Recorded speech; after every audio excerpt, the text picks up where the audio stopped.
Now I'm able in my everyday work, even now with this level of knowledge that I gain until now, and this is not over,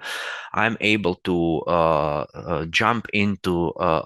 complex programs in my everyday work, and on most parts I'm able to follow up the logic of the coding. But yeah, now currently I can, if we have some problem, I can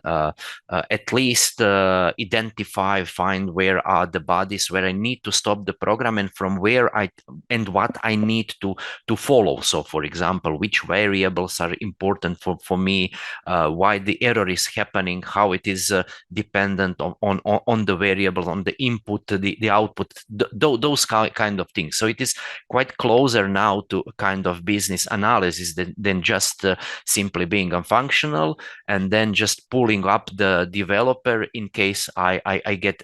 any kind of error in the coding. So I started to identifying the issues by myself, not needed always to pull into analysis developer from my side.